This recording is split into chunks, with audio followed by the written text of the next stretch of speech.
Bueno, hermanos queridos, muy bienvenidos a la clase. Gracias por sus trabajos también. Aquellos que no me han hecho todavía entregar su trabajo, me lo pueden enviar, pero la mayoría lo envió y eso es muy bueno. Les pido, por favor, que no superen las las 3 páginas de algunos trabajos para así yo poder revisarlos bien. Pero muy buenos trabajos. Gracias por las reflexiones también que han hecho sobre el libro. Han terminado ya el libro Esperando en Dios.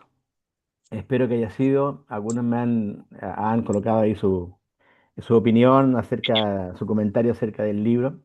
Es un librito chico, pero bastante interesante, profundo, por así decirlo. A veces uno se equivoca con los libros grandes, voluminosos, que también algunos son muy buenos, pero a veces estos como que son cortitos traen mucha vida, por así decirlo. Así que espero le haya servido, no solamente por esta materia o este curso, sino que también lo pueden ir recordando cuando tengan esos tiempos, cuando tengan que eh, compartir también con otros, o ustedes mismos volviendo a este punto, ¿qué pasa con nuestra vida? Así que esperando en Dios es algo que es una disciplina importante, la espera creo que ustedes lo han vivido, por lo que leo en sus propios trabajos. Esperar no ha sido fácil en algunos momentos en sus vidas, como en la mía tampoco. Y creo que soy el más viejo de los que estamos acá. eh, y eso hace que la vida cristiana es un ir y venir todo el tiempo. Así que simplemente, hermanos queridos, decirles gracias eh, por sus trabajos que han hecho.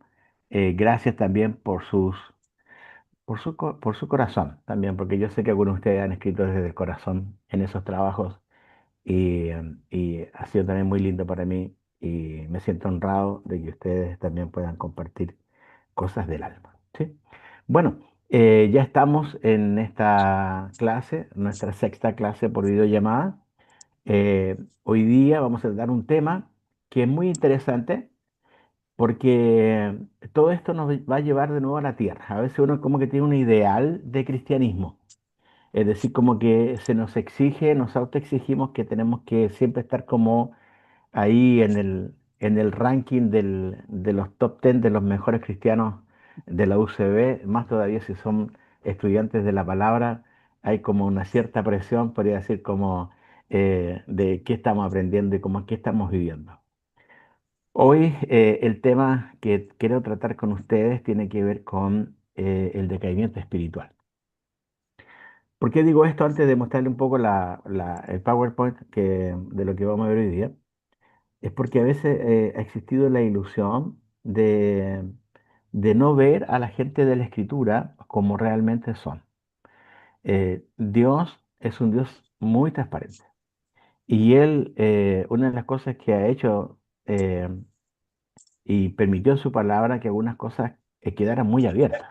Es decir, no se escondió el pecado de este, no se escondió el pecado de este otro, sino que mostró cómo realmente era el corazón de algunos. Y eso ha sido a veces bueno, o sea, Dios lo permitió así. Nuestro corazón puede verlo como un juicio, ¿cierto?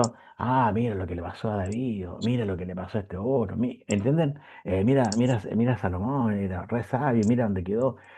Y a veces cuando uno empieza a mirarse a sí mismo, se da cuenta que a veces, lamentablemente, uno puede mirar al otro en su falta y Dios dice, creo que lo deja por algo, lo deja para que nosotros también nos miremos a nosotros mismos. ¿Sí? Ustedes tienen un segundo libro que ya creo, probablemente ya empezaron a leer, tienen también próximos trabajos, está por capítulos y toca otro tema importante que es la humildad. Así que creo que humildad, santidad, ahí la santidad va de la mano en este sentido, ¿sí? ¿Es posible que un cristiano se decaiga espiritualmente? Pregunto a ustedes, ¿es posible o no? Sí, Eh, Sí, sí, y, y si es posible, entonces, por qué hoy día pareciera que es malo? ¿Por qué se ve como algo malo que una persona esté decaída espiritualmente? Porque se asocia a falta de fe, hermano. Ya, bien, se asocia a falta de fe, como, ahora algo le está pasando, diría una mala lengua, algo le está pasando. Hay pecado Eh, en el hermano. Hay O en la pecado hermana. exacto, hay pecado en el hermano. Hermano, no tomó Santa Cena. Yo me di cuenta que no tomó Santa Cena. Entonces algo le debe estar pasando. Y podemos caer en esto. Ahora, las dos figuras más grandes no están en el estudio, pero se los voy a recordar. Cuando Jesucristo está en el monte de la transfiguración, eh, hay dos personas muy importantes que están en el monte con él. Uno es Elías, ¿se acuerdan? Y el otro era Moisés. Uno de ellos, Moisés, se le prohibió entrar a la tierra prometida. ¿Por qué razón se le prohibió? A ver, los que están un poquito más con Biblia. ¿Por qué se le prohibió a Moisés entrar a la tierra prometida? A la tierra prometida. Por la desobediencia. Ya, por la desobediencia. ¿Y Sí. cuál era, y Cuando cuál él le era dijo la? que le hablara, cuando le dijo que le hablara a la roca y él la golpeó. Ya, bien. Desobediencia sería una razón. Bien. ¿Qué otra cosa más? Desobediencia sí, es el hecho de ir en contra de lo que Dios quería. ¿Qué otra cosa, Ujú. ven? ¿Qué otra cosa fue por qué Dios dio dentro de esta desobediencia? Dice, recuerdo que dice la escritura que él no glorificó al Señor delante de su pueblo. ¿Qué significa eso? No glorificó a Dios delante de su pueblo.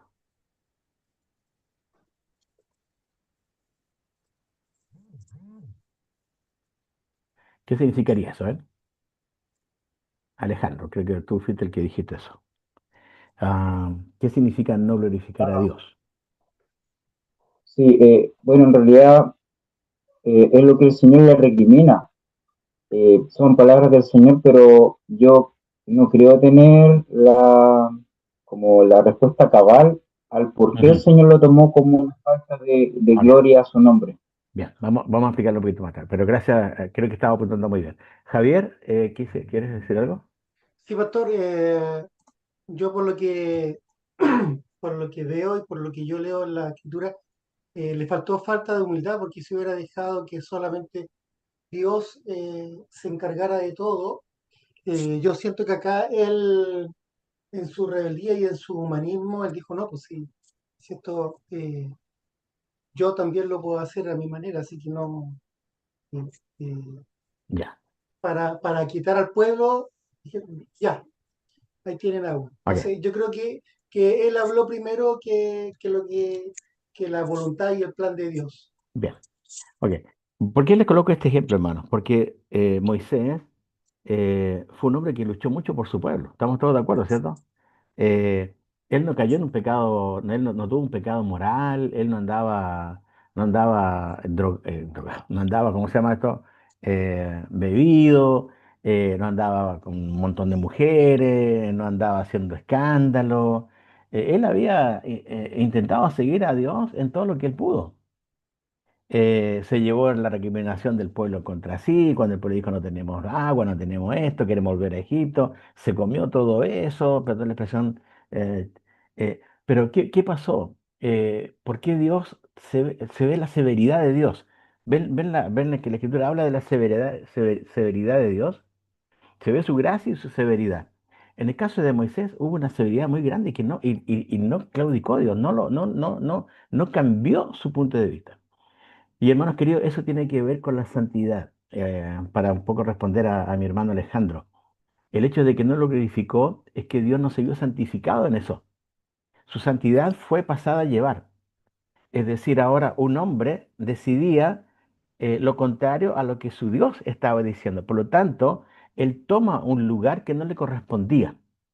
Y como ese lugar no le correspondía, entonces él fue disciplinado de esa manera al no permitirse entrar a tierra prometida, aún con todos los buenos hechos que había hecho. No se trata de hechos, no sé si me explico. Se trata del corazón. Entonces aquí hay muchos cristianos que se equivocan en pensar de que, bueno, como que hago una lista larga. Este hermano yo lo conozco, porque desde que lo conozco, no ha parado, imparable. Es Siempre está en todas. Esto no significa nada, porque Moisés también estuvo en todas. Pero le bastó una cosa para que Dios dijera esto. Ahora, sabemos que Dios no por eso lo dejó de lado, no por eso, no, es el hombre más manso de la tierra, lo dice en la Escritura, aparece con Cristo Jesús en el monte de la transfiguración, y vemos que Dios siempre es Dios de gracia. ¿Entró Moisés? Claro que entró. Entró más tarde a tierra prometida. Entró, tenía los vestidos resplandecientes, o sea, era un hombre que Dios tenía en su gloria, por así decirlo. Entonces, nosotros vamos a entrar hoy día con el otro, con Elías, y este ha sido un punto importante y por eso que quizás lo voy a tratar voy a intentar de que sea lo más em, claro posible para que ustedes capten bien la idea del por qué ha habido un error en el tiempo de presentarnos a un Elías que tuvo, ah, que tuvo un problema eh, que tuvo un problema Elías con, con depresión. ¿Han escuchado esto alguna vez? Bueno, lo que han estudiado un poquito la historia de Elías, cuando él habla que quiere quitarse la vida, que lo vamos a ver, ¿qué es lo que se dice allí? Se establece ahí que, ¿cómo se llama? Se establece ahí que Elías se deprimió. Y eso ha dado pie entonces a hablar de la depresión del profeta. Y de entrada, queridos hermanos, tengo que decir que no fue depresión. Que hay ciertas cosas que tienen que ver con ese rasgo que se nos habla hoy día de la depresión. eh, Tenemos que ser como honestos con la escritura y decir que sí es posible que una persona se decaiga en su fe. Y este fue el punto focal de la vida de Elías. Y lo vamos a ver a través de la escritura. Voy a colocar, déjenme, quiero compartir con ustedes un, algo que diseñé que es cortito, pero tiene que ver con esta clase, ¿sí? Entonces allá está la clase 6 el creyente y el decaimiento espiritual, ¿sí? Vamos a ver Primero de Reyes 1, del 1 al 19. Em, Esta parte me interesa mucho porque todo lo que el Padre me da, dice Jesús, todo lo que el Padre me da, perdón. Me da, viene a mí, y el que a mí viene, yo no le echo fuera. ¿Sí? En otras palabras, si Dios tomó a Elías, no lo iba a soltar. ¿Sí? No lo iba a soltar. Como, no, como pasó con otros también en la Escritura. Ahora, en los versículos del 1 al 4, vamos a ver que Dios deja que Elías hiciera y hablara lo que él quería. Lo deja. Y ahí vamos a ver un resumen, una amenaza y una reacción, y por qué él huye de verdad. En los versículos 10 y 14 está la respuesta. Pero en los versículos 5 a 18, Dios muestra al profeta lo que él quiere, lo que Dios le habla al profeta. Y le muestra seis cosas muy importantes, que es su gracia, su guía, su presencia, su temor, su restauración y también su promesa. ¿Sí? Bien.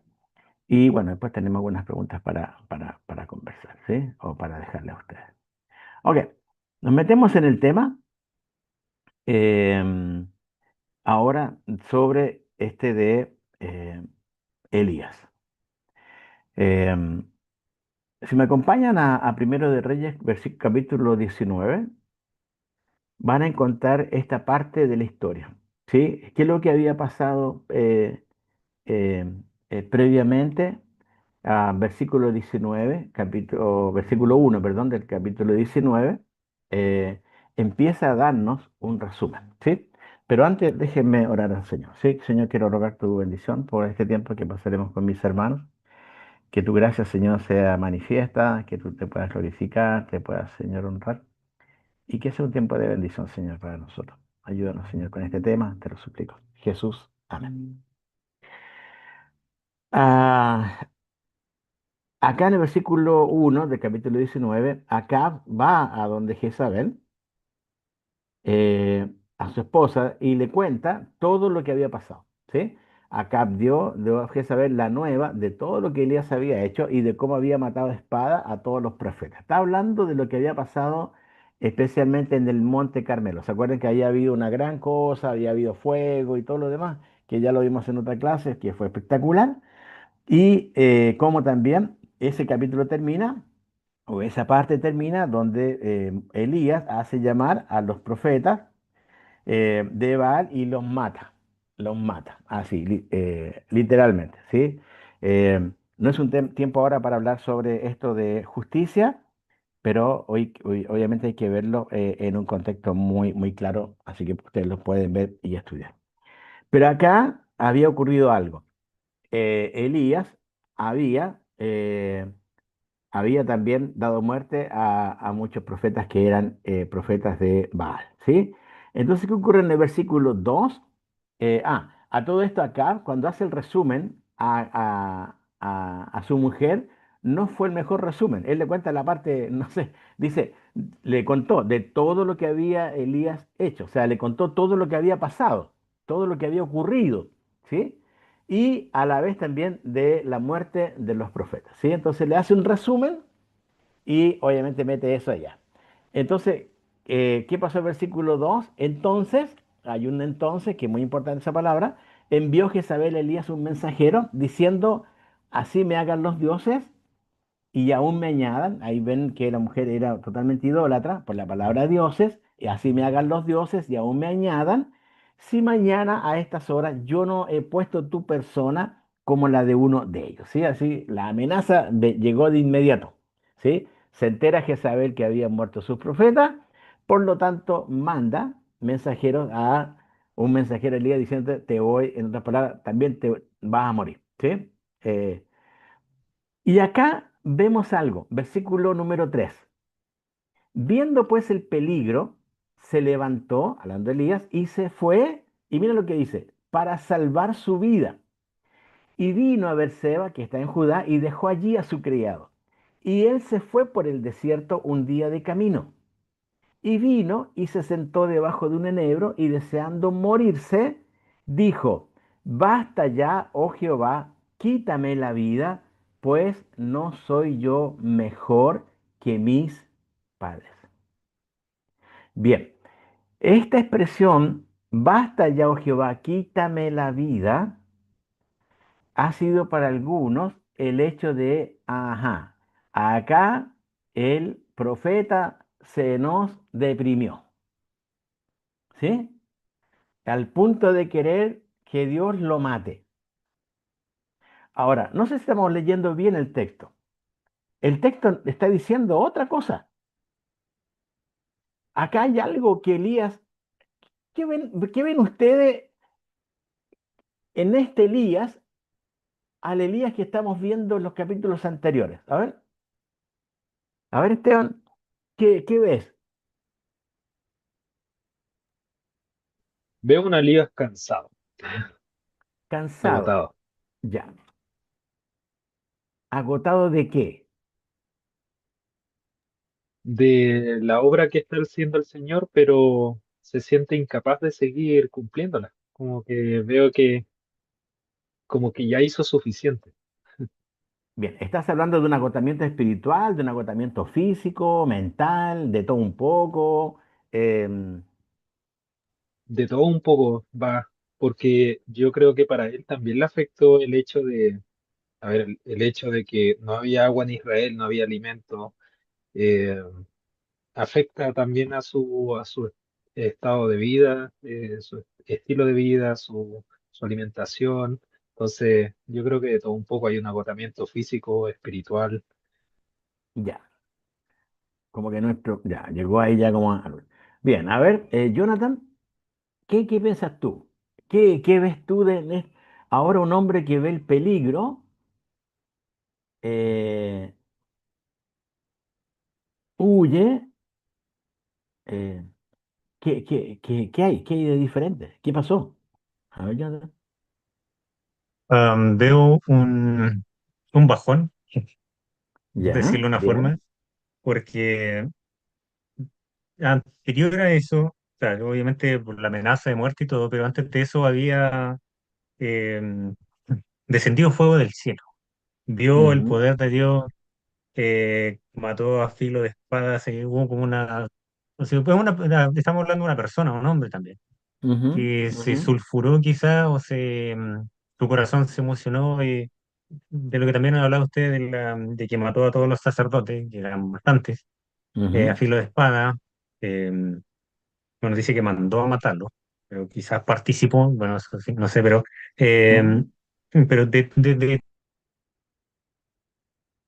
todo ese día agotador que tuvo, emocionante, digo, muchas cosas, a pasar a esto de que ya, pensándolo bien en un punto de que ya terminó como su misión, ¿será esto solamente? Quizás se estaba cuestionando, y Ya, que le llegó ese bajón junto con la amenaza de muerte. ya, bien. Ok, una amenaza de muerte que produjo un bajón ahí importante. Bueno, Adrián y Danetzi dicen, creo que estaban cansados del comportamiento del pueblo de Israel y se llenó de ira o de un celo por Dios y por eso actuó de esa manera. ¿Sí? Bien, cansado del pueblo, también puede ser, ¿sí? Entonces, mire, volvamos al texto porque el texto nos está diciendo en forma clara qué ocurre. Él ve algo, versículo 3. Él ve algo. Ahora, yo les pregunto, ¿Dios estaba viendo lo mismo, no? ¿O en ese momento Dios cerró los ojos y no vio lo que estaba pasando? La respuesta obvia es sí. Dios claro que estaba viendo lo mismo que el profeta.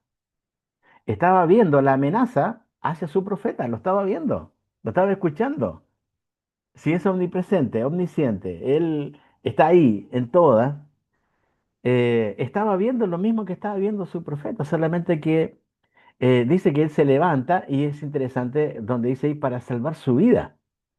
O sea, era un hombre y ahí compartimos, era un hombre de carne y hueso, no era un superhombre, ¿sí? Ahora, el punto más fuerte está en el versículo 4 porque él dice allí, y deseando morirse, ¿sí? Dice, basta ya, oh Jehová, quítame la vida. O sea, es muy interesante porque él no es que él dejó de creer en Dios. ¿Sí? En ningún momento deja de creer, porque él mismo le pide a Dios que le quite la vida. O sea, él le pide a Dios que le quite la vida, por lo tanto, allí es una oración que él hace, corta, pero muy, muy impactante. Basta, basta ya, oh Jehová, quítame la vida, pues no soy mejor que mis padres. Ahora, en versículos 10 y 14 se repite, y vamos a ir al versículo 10 porque es el mismo que el versículo 14. Dice él, está hablando Elías, dice, él respondió, he sentido un vivo celo por Jehová, Dios de los ejércitos, porque los hijos de Israel han dejado tu pacto, han derribado tus altares y han matado a espada a tus profetas, y solo yo he quedado, y me buscan para quitarme la vida. Eso era la percepción que tenía Elías de lo que estaba pasando afuera. ¿Se entiende? Una percepción a su punto de vista real. Ahora, todo lo que él dice, versículo 10, también era sabido por Dios. No es que Dios había una vez más cerrado sus ojos, sus oídos, y que ahora había dejado a su siervo solo. Dios sabía que su pueblo había dejado su pacto. Dios sabía que su pueblo había derribado los altares. Dios sabía que estaban matando a espada a sus profetas. Y en eso de saberlo, aquí hay algo, hermanos queridos, donde vamos a ver que esta reacción del profeta, versículo 3 y versículo número 4 no se condice con lo que había pasado anteriormente. Voy a colocarte un antes y un después. Antes, él fue valiente. ¿Estamos de acuerdo con eso? Él fue un hombre valiente. Se enfrentó con el rey primero. ¿Sí? Fue valiente no solamente con el tema de ser valiente, digamos, como guerrero, fue valiente también en el sentido de soportar muchas cosas. Como se dijo, el hambre, la sed, estar con una viuda, ser una persona que fue confrontado con la muerte de un chico, etcétera. Ahora pasa eso, ve el peligro, y en el versículo número 3 ahora de la valentía, él pasa al miedo. Él pasó al miedo, de la valentía, él pasó al miedo. Ahora, de la dependencia que él tenía con Dios, dice que él se levantó y se fue. Acá vemos algo que no tiene que ver con lo anterior, porque él siempre se movía cuando Dios se le decía, ¿o no? Cuando Dios le decía que tenía que moverse, él se movía. Acá Dios él no escuchó a Dios decirle nada. No fue decisión de Dios. Acá el profeta empieza a tomar algo en su propia, por sus propias decisiones, bajo su propia responsabilidad, y no esperó, como lo hizo en ocasiones anteriores, qué es lo que Dios va a decir. Él pasa de la dependencia a planificar su propia vida. ¿Cuál fue la planificación que él hizo de su propia vida? Bueno, acá hay peligro, entonces me levanto y me voy. Otro punto importante, él pasa de la comunión que tenía con Dios, de la comunión que tenía con su siervo, dejando su siervo y opta por la soledad. Porque en el versículo número 4 deja claramente que eh, él dice, en el versículo, perdón, 3, vino a Beerseba, que está en Judá, y dejó allí a su criado. Él opta por la soledad. Dios no le mandó a estar solo, él optó por la soledad. En el versículo número 4, él, hasta ese momento habíamos visto que él tenía un propósito para Dios. Dios tenía un propósito claro para él. Y él lo deja claro en el versículo 10. ¿Qué es lo que quería Dios? ¿Para qué quería Dios usar a su siervo Elías? Justamente para que Israel volviera a entender el pacto, dejara de derribar altares y los volviera a construir para la gloria de Dios, ¿cierto? Y dejar que los profetas fueran, los mataran. ¿Qué hace él? Los propósitos que él tenía, él ahora desea la muerte, desea su propio fin. O sea, él le quiere poner fin a esto cuando en ninguna parte él escuchó de Dios decir, Elías, ahora este capítulo ya se cerró. Lo otro está en el versículo 4, donde él antes estaba satisfecho con Dios, muy satisfecho con Dios. Dios hablaba, él obedecía. Dios hablaba, él iba. Dios le decía, haz tal cosa, él lo hacía. Dios le decía, anda a tal lugar, él lo hacía. Él hacía siempre lo que Dios quería. Estaba satisfecho con eso. Pero llega un momento donde él dice en el versículo 4 algo interesante. Basta ya, oh Jehová, quítame la vida, pues no soy yo mejor que mis padres. Y aquí él hace una comparación con sus padres, cosa que en ninguna parte se le pidió que se comparara. Dios en ningún momento le dijo, a ver, ¿sabes qué, Elías? Realmente tú no eres tan bueno como tus padres. No, no, realmente Elías, ¿sabes qué? Yo creo que me equivoqué contigo. Creo que tú estás bajo el nivel de tus padres. No existe esto. Entonces, cuando se ha enfocado la vida de Elías bajo una concepción equivocada de depresión, de un hombre que ahora estaba mal, ahora tenemos que preguntarnos por qué estaba mal. Ahora yo les pregunto a ustedes, ¿por qué estaba mal? ¿Por qué estuvo mal realmente? ¿Por qué llegó, como dijo Jonathan o Jonathan, a bajonearse? ¿Por qué él llegó a cansarse? Eh, a- ¿Por qué él llega a ese punto? ¿Por qué colapsó? Dice aquí en el chat, dice ya. ¿Por qué colapsó? ¿Cuál fue la realidad, la verdad? Eh, a ver, Javier. Pastor, ¿será que el, el profeta al ver que hace tantos milagros, es como un poco lo que hizo eh, Moisés con Faraón? Elías hizo todas estas cosas para cambiar el corazón de Besael y de Acab, y él también vio que no había un cambio y también los desmotivó, Ya pienso. hablamos entonces de desmotivación. Bien, desmotivación. Bien, pero también estaba motivado por otro lado, porque ¿se acuerdan cuando él manda al siervo a que vea si hay agua, si hay lluvia o no? Lo manda 7 veces. Hablamos la última vez acerca de la perseverancia, que era una de las disciplinas más fuertes del creyente, porque es un asunto de seguir en la línea, ¿cierto? Ahora, ¿qué más? A ver, hermano Eduardo, ¿qué piensa? ¿Qué pasó?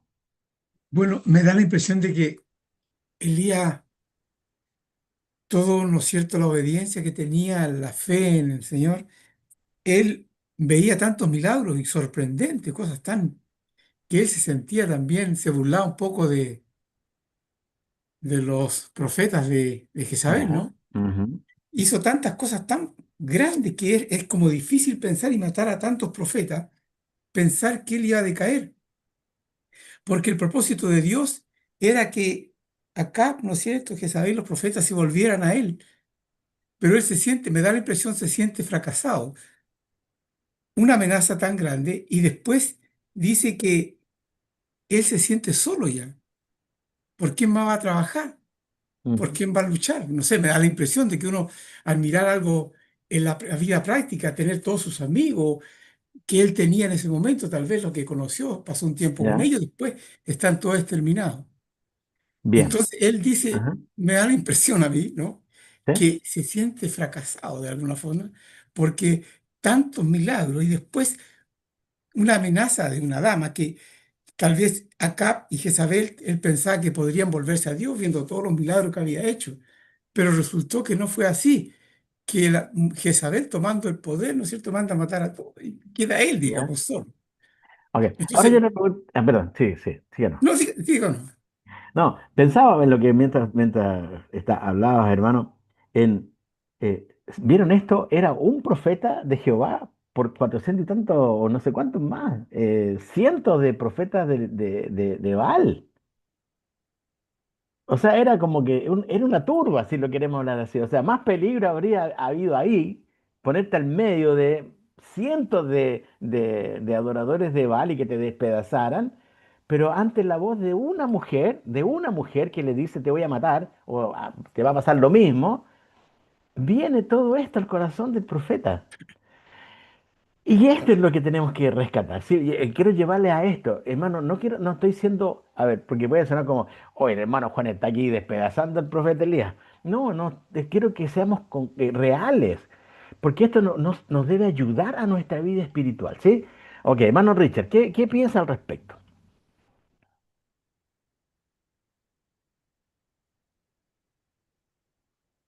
¿Qué le pasó a Elías? Esa es la pregunta.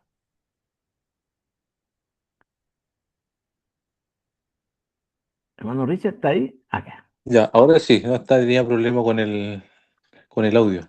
Ya, Eh, yo pienso que ahí que él quedó solo, como que pudo haber, a pesar de todas las cosas, haberse sentido intimidado, haber perdido un poco la fe, se puede decir, ok, de lo bien. que decía Betsabé. Bien, ok, bien, podemos hablar de sentirse intimidados. Ahora, ¿se acuerdan cuando comenzamos este ramo? Dijimos que Dios había escondido a su siervo no solamente del peligro que tenía alrededor, sino que también Dios que empezó a trabajar en su corazón. ¿Se acuerdan que hablamos de esto? Y que Él lo apartó de la escena. Y lo hizo, lo pasó por ciertos, hablemos así, eh, tratos. Y hablamos de los tratos de Dios con Él. Entonces, vemos un hombre que pasa de la valentía al miedo, de la dependencia a la planificación, del enfrentamiento a la huida, de la comunión a la soledad, del propósito a querer su propio fin, de estar satisfecho a compararse con otros. Ahora, déjame decirte algo importante, hermano querido. Yo siempre he escuchado esto y no lo comparto, pero está todo bien. Aquí hay hombres y mujeres, hay líderes también acá y también hay gente que está con esposas también de líderes o de un pastor también. Escucha bien, yo siempre he escuchado esto de la soledad del pastor. Siempre he hablado escuchado esto de no, el pastor, la soledad del pastor y todo lo demás. Bueno, cuando uno quiere estar solo, va a estar solo. Cuando uno quiere estar acompañado o siendo acompañado, entonces también va a querer buscar estar acompañado. No sé si me explico. Acá el profeta optó por quedarse solo. ¿Estamos de acuerdo? No fue que el siervo le dijo, ¿sabes qué más, Elías? Mala actitud, pues, hermano. Mala actitud. ¿Sabes qué? Yo me voy. Ahora tú tienes el miedo, tú eras mi referente, ahora te estás huyendo, yo te dejo. No, no, no. El profeta decidió quedarse solo. El profeta decidió su soledad. Y acá es donde está el peligro del cristiano, del cristianismo, cuando decimos, no, pero es que somos lo único. ¿Cuál fue la voz de Elías? ¿No fue la voz en verso 10 y verso 14? ¿Cuál fue la voz de él? ¿Cuántos quedaron? ¿Cuántos habían que estaban bien, haciendo la cosa bien según su criterio? ¿Cuántos?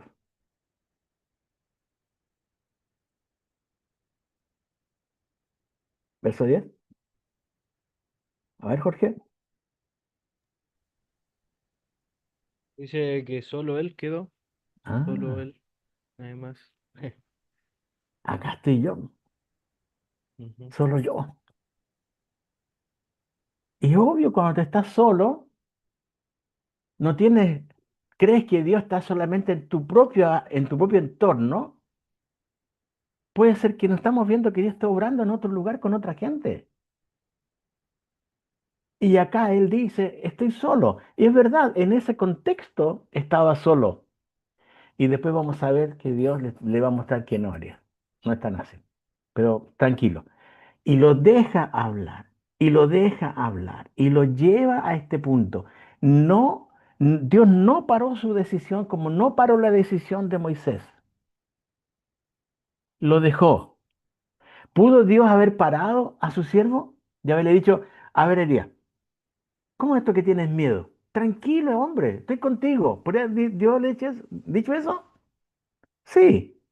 Podría haberle dicho, tranquilo, ¿por qué tienes miedo? Estoy contigo, te abrazo, te sostengo, te fortalezco. Tranquilo, esta mujer no te va a hacer absolutamente nada. Dios podría habérselo dicho, no se lo dice. Y hermanos queridos, va a haber momentos en tu vida y en mi vida y han pasado y en tu vida también, donde Dios guarda silencio con tu toma de decisiones y te va a permitir que tomes decisiones.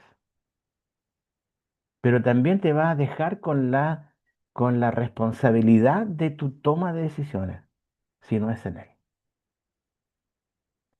Acá la toma de decisiones de Elías fue, no fue la mejor. Y una vez más, no es que adulteró, no es que robó, no es que había una cosa moral, ética, no, simplemente miedo al peligro. Me quieren quitar la vida. Dios lo dejó hablar. Dios lo dejó hablar y déjame ahora, vamos a ir ahora para que, vamos a ver ahora cuando Dios escucha y de repente Dios dice ya, ahora llega el momento, como diciendo ya, eh, no sé si te pasó en tu vida, pero estoy diciendo ya, ¿terminaste? Ahora yo quiero hablar. ¿Se acuerdan de Job? Dios dejó a Job que hablara varios capítulos, varios capítulos. Y en un momento Dios dice, ya está, ahora voy a hablar yo. Versículo 5 en adelante, 5 y 6. Dios le va a mostrar a su siervo su gracia. Y la gracia, hermanos, viene de una forma muy espectacular. Versos 5 y 6. Y echándose debajo del enebro, se quedó dormido. Y he aquí un ángel le tocó y le dijo, levántate, come. Entonces él miró y aquí a su cabecera una torta cocida sobre las ascuas y una vasija de agua y comió y bebió y volvió a dormirse. Dios le muestra su gracia en tres maneras en estos dos versículos. ¿Sí? Primero es en la versión Valera, hay un he aquí luego. Eso es el tiempo de Dios. ¿Por qué? Lo anterior dice que se echó debajo del enebro y se quedó dormido. ¿Sí? Esto dice versículo 5. Él se había ido, acuérdense, él había caminado un montón. Él había eh, caminado, dice versículo 4, por el desierto un día de camino. Es obvio que estaba cansado, ¿o no? Es obvio que no, quizás no haya comido nada, es obvio que tenía sed. Ahora, ¿qué pasó? Se quedó dormido. He aquí luego. Ese he aquí es donde Dios se hace presente. ¿Cómo lo sabemos? Porque Dios le mandó un ángel y toca a él y le dice a su siervo, levántate, come. Levántate, come. Tiempo de Dios. He aquí. Versículos 1 al 4. Dios dejó que su siervo hiciera y hablara. Dios escuchó a su siervo, no lo mató, no lo mató como él quería, no hizo lo que su siervo quería. Llegó el tiempo de Dios, he aquí. Le mandó ese instrumento de Dios, versículo 5, un ángel. Y en el versículo 6, Dios lo sustenta con comida y bebida. Entonces él miró y he aquí a su cabecera una torta cocida sobre las ascuas y una vasija de agua y comió y bebió y volvió a dormirse. Comió, bebió y pudo descansar. Genial. Ahí vemos la gracia de Dios. No este Dios que, por hecho, ah, con que te fuiste y me dejaste solo, ya listo, voy a levantar a otro. Ándate nomás, ¿quieres que te mate? Te mato. Hermano, qué bueno cuando Dios que no escucha nuestras oraciones. O sea, las escucha pero no las responde.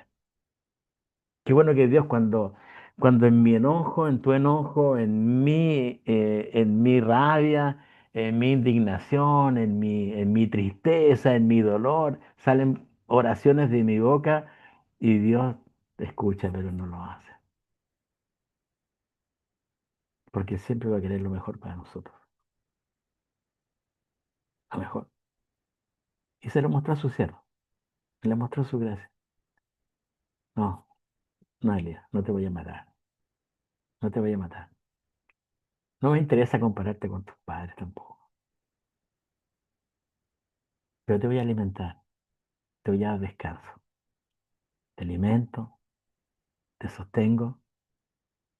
Y la idea era, hay que seguir la carrera. ¿Cómo sabemos esto? Versículos 7 y 8, Él le muestra su guía. Él le muestra su guía. Y volviendo el ángel de Jehová la segunda vez, lo tocó diciendo, levántate y come, porque largo camino te resta. ¿Sí? En otras palabras, no te voy a matar. No, tranquilo. Largo camino te resta. O sea, tienes todavía que hacer cosas. Verso 8. Se levantó pues y comió y fortalecido con aquella comida, ¿qué pasó? Caminó, ¿cuántos días y cuántas noches? 40 días y 40 noches. 40 días y 40 noches hasta Horeb, el monte de Dios. Acá, hermanos, hay una riqueza impactante en estos versículos y la vamos a ver. Primero, versículo 7 dice que el ángel volvió, le dice que coma, porque hay camino largo, hay camino largo. En el versículo, entre donde estaba, que estaba en Berseba, él tenía que ir a Horeb, al monte de Dios. Desde Beerseba hasta Oreb había 350 kilómetros.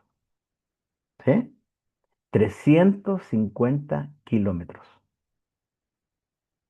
Ese era el largo camino que tenía que hacer su siervo. Y no solamente un largo camino, sino que era largo tiempo. Porque mira cómo lo hace. Versículo número 8 dice que él comió, bebió, fue fortalecido con aquella comida, caminó, caminó 40 días y 40 noches. O sea, fue caminando 40 días, 40 noches y tenía que llegar a un lugar específico. ¿Se acuerdan cómo había pasado con el tema del Carmelo, que ahí había un altar derribado? Bueno, ahora lo manda a otra parte, lo manda a Horeb, que es el monte de Dios. ¿Qué pasó en el monte de Dios? Uno lo asocia con Sinaí, lo asocia con Moisés, el monte de Dios. ¿Sí? Entonces vemos que él, en esta guía que él le hace, él lo alimenta, pero ¿por qué? Porque tiene que llegar a un lugar. Ese lugar quedaba lejos, pero era el lugar, era el monte de Dios. Ahí no había un altar derribado, sino que era el monte donde Dios se manifestaba. ¿Y qué va a ocurrir allí, en el monte de Dios? Dios le va a mostrar a él su presencia. Le va a mostrar a él su presencia. Versículo 19, perdón, 11. Capítulo 19, versículo 11. En el monte de Dios, él le dijo, sal fuera y ponte en el monte delante de Jehová.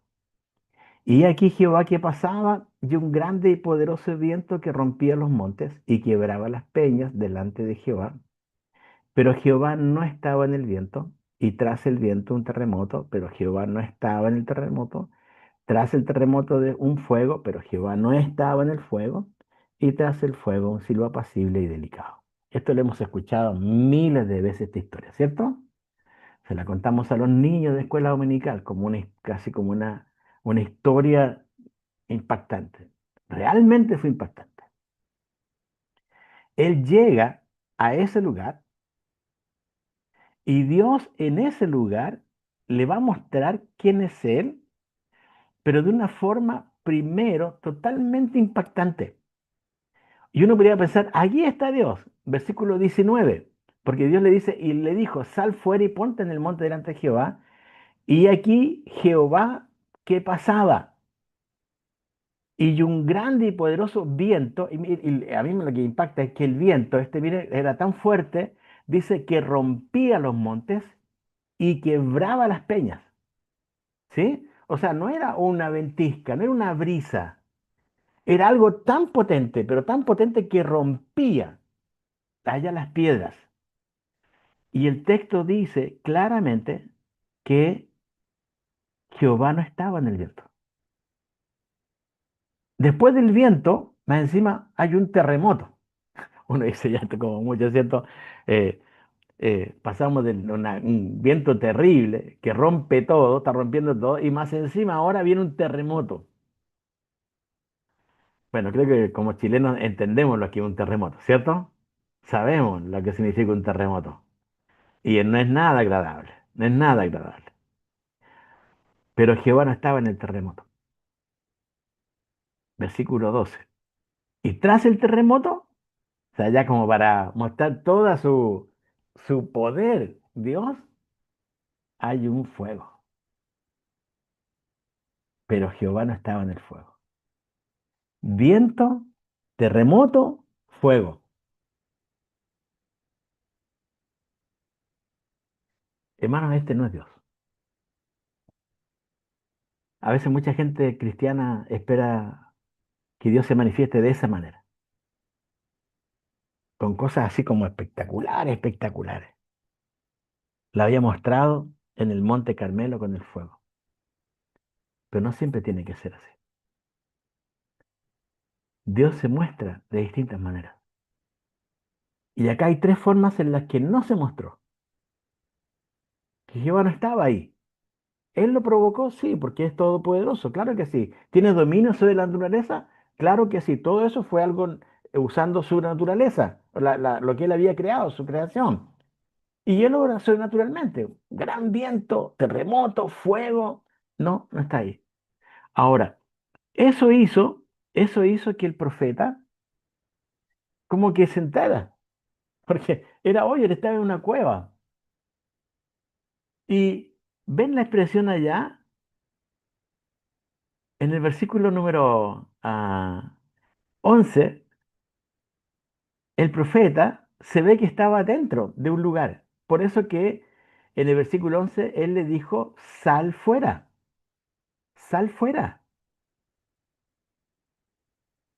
y ponte en el monte. O sea, Dios quería que él estuviera ahí, que viera lo que estaba pasando, lo que estaba sucediendo. ¿Sí? Bien. Ahora, en eso nos encontramos entonces ¿con qué cosa? Nos encontramos con este silbo apacible, versículo 12. Y tras el fuego, un silbo apacible, un silbo apacible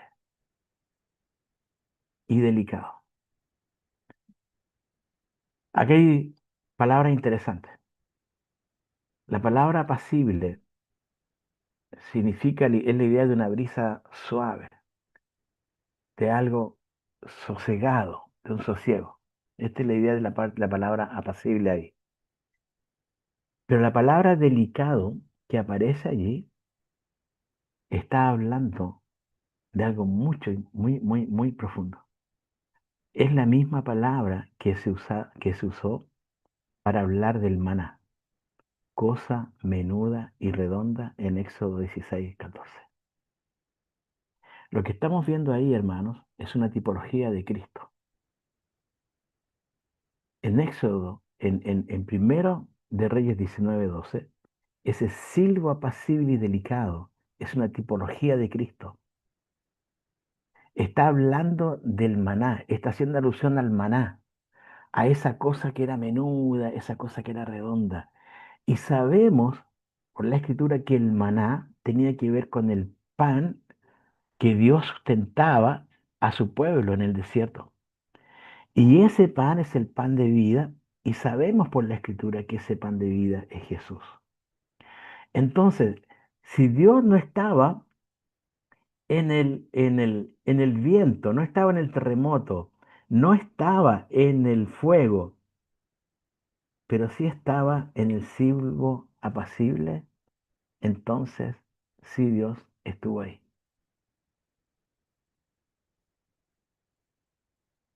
Tú estudiaste esperando en Dios, ¿cierto?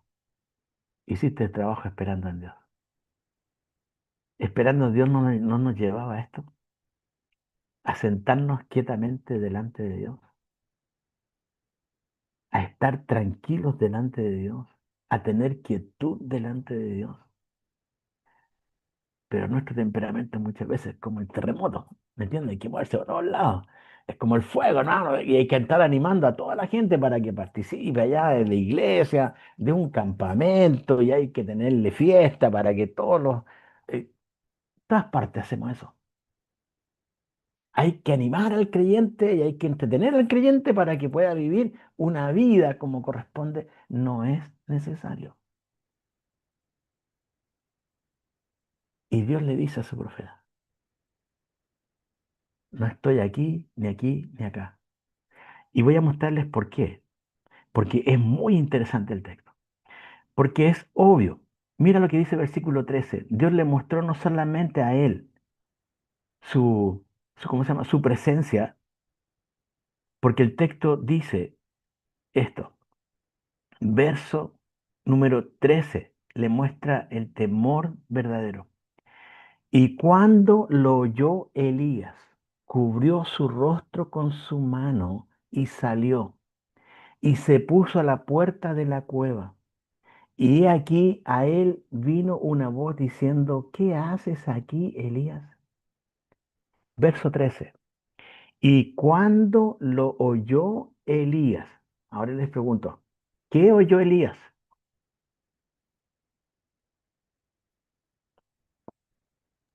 La voz de Dios. ¿Oyó la voz de Dios? A ver, Javier. El silbo, apacible y delicado. ¿Ya? Oyó el silbo apacible, delicado. Y se oyó un silbo apacible y delicado. ¿Qué dice el texto? ¿Por por qué el profeta cubre su rostro? Por la santidad del Señor, se ve a sí mismo pecador. ¿Ya? Y ve a Dios. O sea, ve a Dios en el sentido figurado, ¿cierto? Él tiene ahora una percepción correcta, no, no es el fuego, no es el viento, no es el espectacular, es este silbo apacible y ahí Dios habla con él, corazón a corazón. Increíble, mira lo que dice el texto.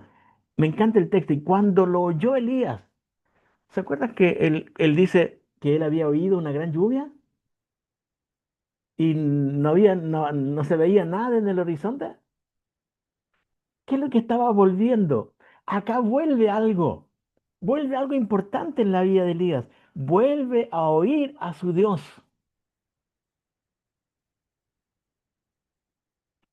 Y Dios, por así decirlo, le muestra cosas espectaculares. No, silba apacible. ¿Había temor humano? Claro que sí, con el viento, terremoto y fuego. ¿Por qué? ¿Cómo sabemos que en el versículo 13 hay temor humano? Dice, cuando lo oyó Elías, cubrió su rostro con su manto y salió y se puso a la puerta de la cueva. ¿Dónde estaba Elías? Si salió de la cueva cuando hubo el terremoto, cuando hubo el viento, cuando hubo el fuego, se metió a la cueva, porque eso causa miedo, es obvio que causa miedo. Y aquí vino a él una voz diciendo, ¿qué haces aquí, Elías? Aquí hay un temor humano a cosas de la naturaleza como viento, terremoto, fuego. Pero él tuvo un temor divino cuando él escuchó este silbo apacible y delicado. Jesús. Jesús en el Antiguo Testamento. Es una cosa más espectacular de este libro, hermano, de la vida de Elías. ¿A quién se le apareció o junto con quién estaba Moisés y Jesús en el monte de la transfiguración? Este hombre que había escuchado ese silbo apacible y delicado, ahora con sus ojos estaban viendo a un Cristo glorificado. Hermano querido, no hay nada más espectacular en la vida de un cristiano que estar en los pies de su Señor.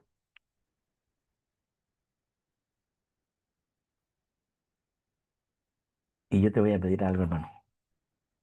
Guárdate de las actividades, en todo sentido. Actividades vanas que no conducen a nada. Somos llamados a estar en comunión con Dios, a humillarnos delante de Él, que veamos nuestra indignidad, que veamos cómo podemos reverenciar a este Dios. Por eso, verso 13, cuando lo oyó Elías, cubrió su rostro con su mano. Allá está, delante de su Dios. ¿Qué hace Dios? Lo restaura.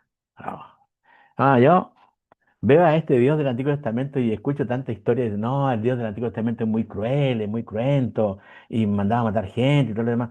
Y uno no ve estas cosas. Versículos 13 y 15 y 16 vemos la restauración, de cómo Dios restauró a su siervo. Y cuando lo oyó Elías, cubrió su rostro con su manto y salió y se puso a la puerta de la cueva. Y aquí vino a él una voz diciendo, ¿qué haces aquí, Elías? Verso 15.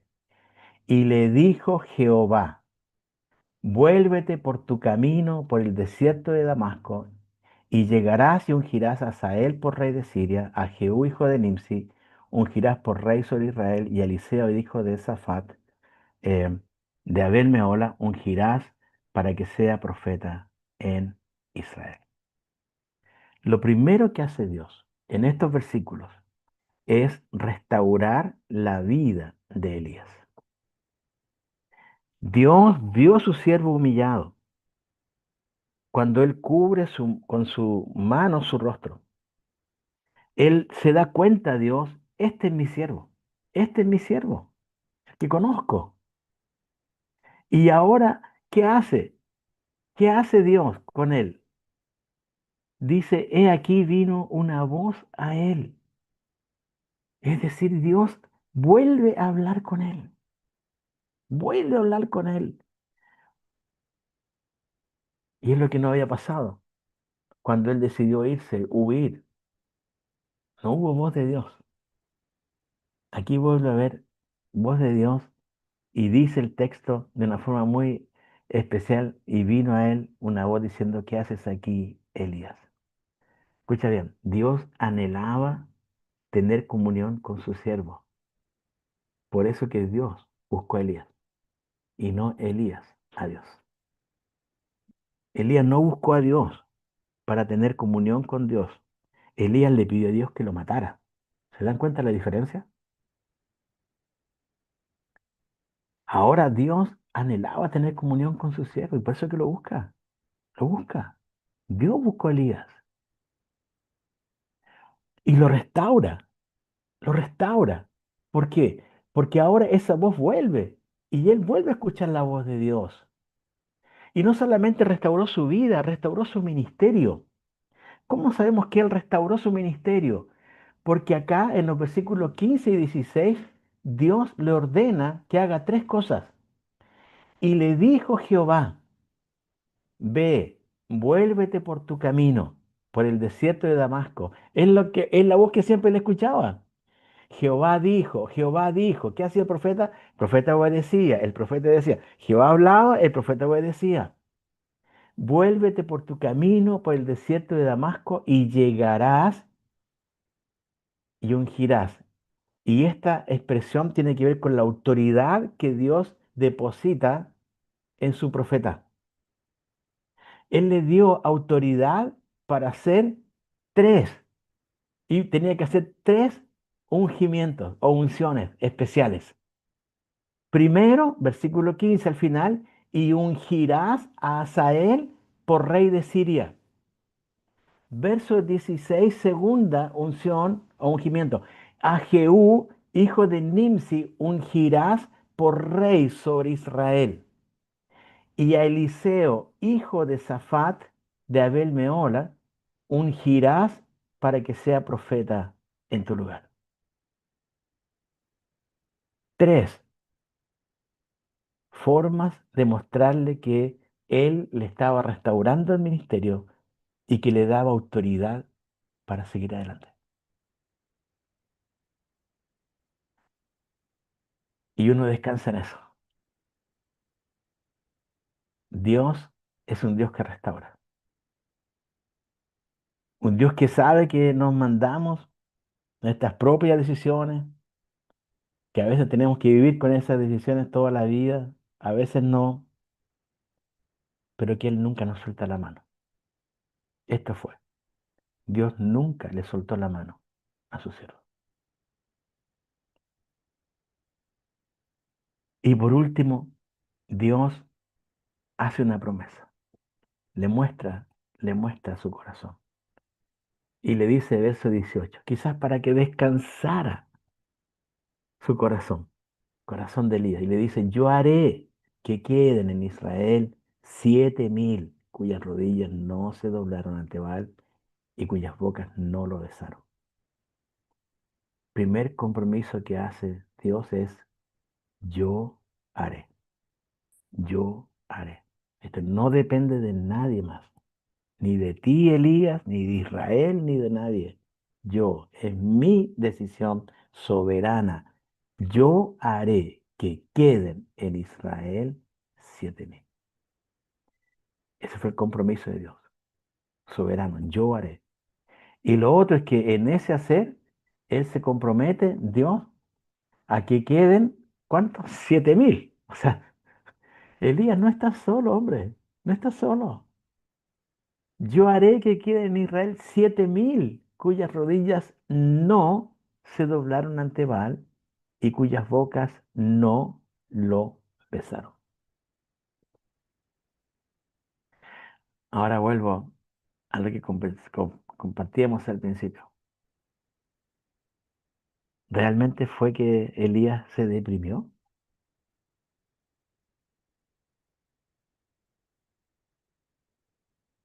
¿O fue que Elías en un momento, junto con todo lo que pasó, su fe decayó? Y hermano, esto es lo que el texto nos dice. El siervo se decayó.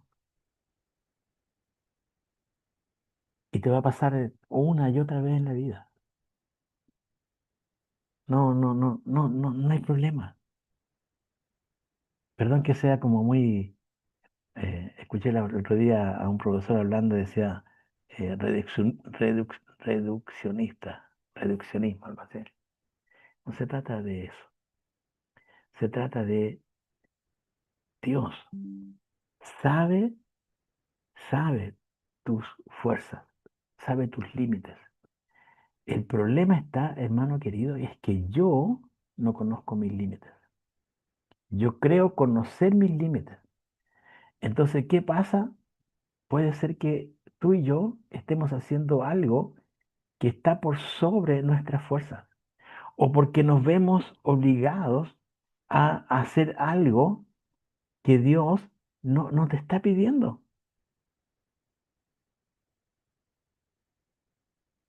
Hermano, nadie te pidió ser referente de nadie. Nadie te pidió ser más espiritual que otro, ¿entienden? Y viene la comparación de muchos cristianos. No, es que yo no soy como, me gustaría ser como tal persona. Oye, ¿cómo ustedes tienen la fe de tal persona? ¿Han escuchado eso alguna vez? ¿Sabes lo que te va a decir el Señor?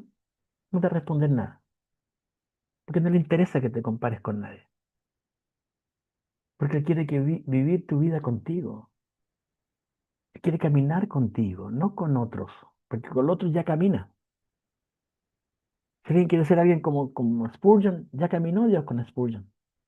Dios quiere caminar contigo. No, no es que yo quiero ser como, no sé, X persona. No, esa X persona camina con el Señor.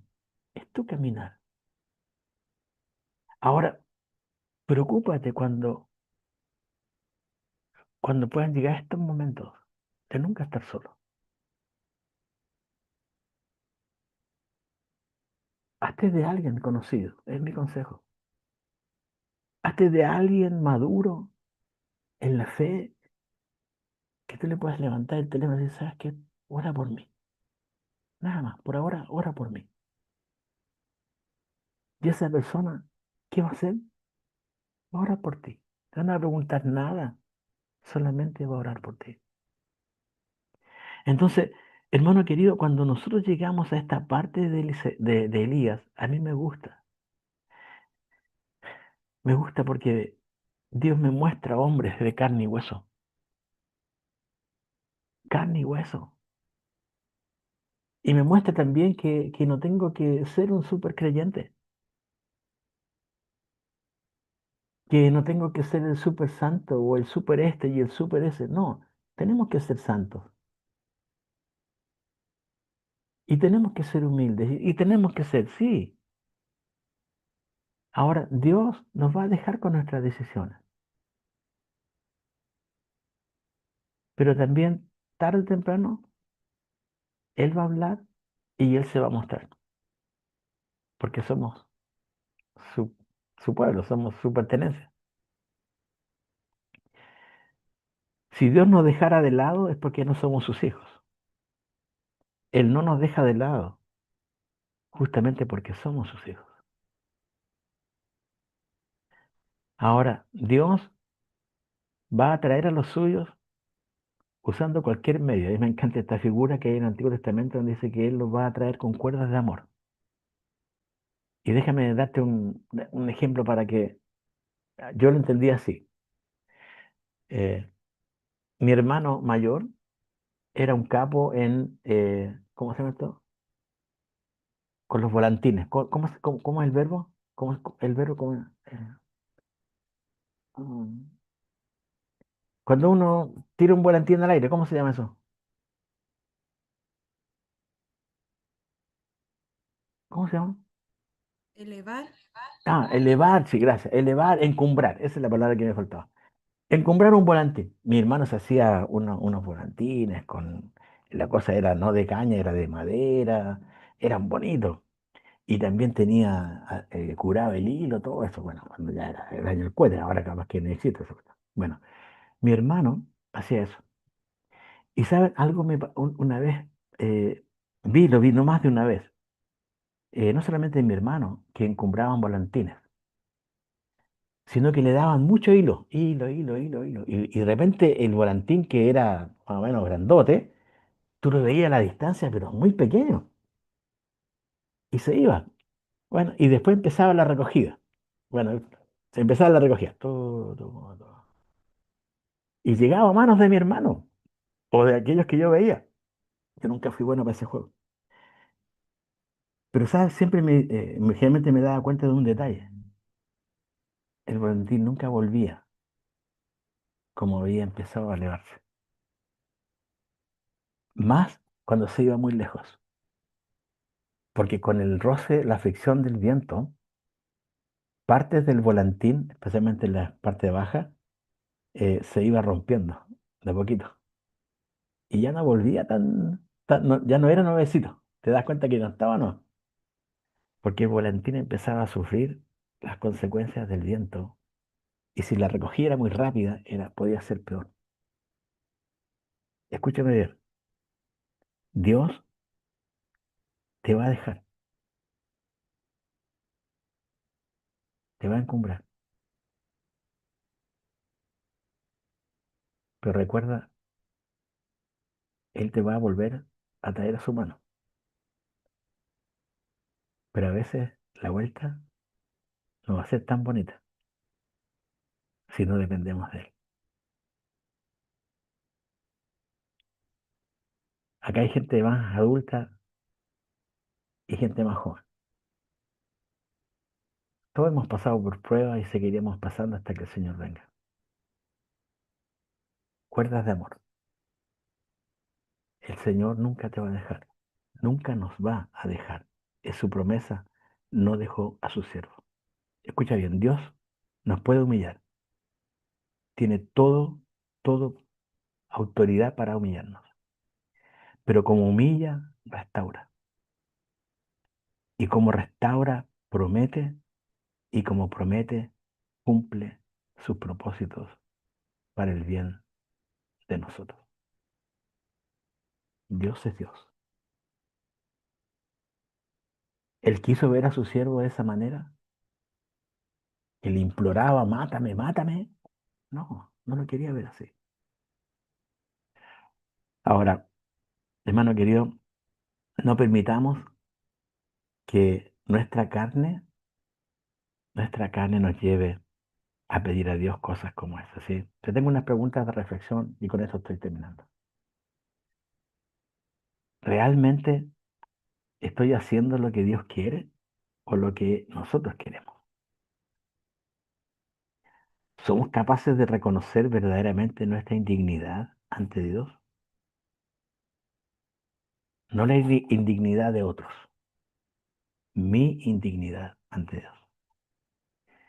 ¿Todavía seguimos pensando que Dios pierde algo de control? ¿Podemos testificar que estamos viviendo en su presencia? ¿Somos reverentes ante su palabra y lo que ella demanda de nosotros? ¿Hemos tenido la experiencia de ser restaurados, los varones, restauradas, las mujeres? ¿Podemos confiar en las promesas de Dios por encima de las promesas del hombre?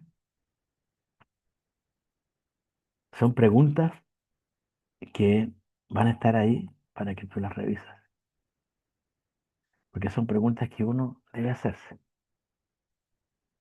¿Hasta qué punto nuestra vida está caminando con Dios todos los días para su honra y para su gloria? ¿Sí?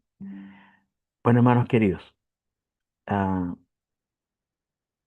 esta es una de las clases, sinceramente, que más me llaman la atención porque a simple vista pareciera ser, pareciera ser como la parte no linda de un profeta, de un hombre de Dios.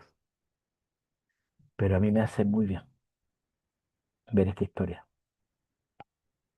porque me hace ver que Dios es un Dios que va a estar siempre ahí, aún en los momentos más difíciles de nuestra vida, ¿sí? Hermano Javier, Pastor, quisiera hacer una pregunta. Eh, ¿Cómo poder identificar cuando estamos pasando una prueba o cuando es una disciplina? Me gustaría, la verdad, poder bien, eh, saber su punto de vista con respecto a esto. bien. La disciplina de Dios eh, tiene tiene el fin de que tú y yo volvamos a Cristo.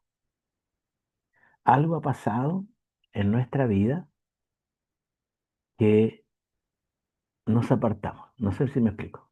No es que dejemos el Evangelio, nada, de creer. Simplemente nos pusimos con medio acostado y Dios lo que va a hacer es actuar para corregirnos.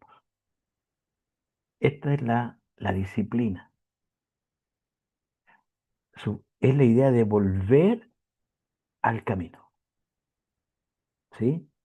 Sabiendo que hay algo que hay que mejorar, hay que dejar, etcétera. La prueba tiene otro fin. La prueba no es correctiva. La disciplina es correctiva. La prueba es formativa. ¿Cuál es la idea de la prueba? La idea de la prueba es formar el carácter de Cristo en el creyente. Eso es lo que busca la prueba. Dios cuando prueba un creyente, busca que la imagen de su Hijo crezca en ese creyente. Le pasó a Job, le pasó a Pablo, le pasó a muchos en la Escritura, que uno no ve pecado en sus vidas, Daniel, pero sí vemos que Dios permitió ciertas pruebas con el fin de que la imagen de Dios, ahora en el caso de Cristo, hablando de nuestro ámbito, se forme en el creyente hasta que lleguemos a la plenitud de la estatura del Hijo de Dios. Entonces, la prueba es formativa, es formar el carácter de Cristo en el creyente. La disciplina es correctiva, es corregir algo para que esa persona vuelva a la comunión con Dios y una vez vuelta a la comunión con Dios, entonces ahora quiera parecerse a Cristo Jesús y pueda caminar como los demás quieren, están haciendo para poder llegar a la imagen de este Señor, del Señor.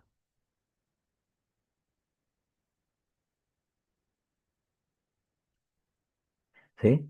Bien, entonces recuerda, disciplina, Gracias, Pastor. corrección y prueba es formación. Son dos cosas distintas. Gracias.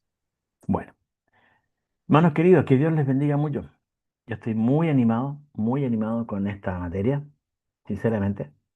Eh, soy honesto, esta materia le he dado varias veces, pero realmente para mí, y no, creo que es primera vez que lo doy con ustedes, pero en la UCB, pero realmente es una bendición para mí, porque me hace recordar eso, que no tiene que ver con cuántos años uno tiene en el cristianismo, no tiene que ver qué posición tengo en el cristianismo, no tiene que ver qué es lo que estoy haciendo en el cristianismo, sino quién soy delante de Dios, quiénes somos delante de Dios, ¿sí?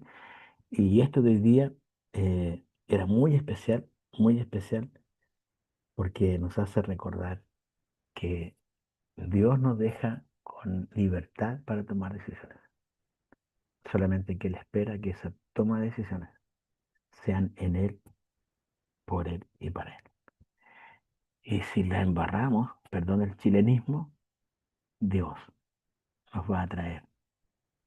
Esperamos que no tan comida a las puntas como el volante, sino que Mientras menos nos demoramos, mejor todavía, ¿sí?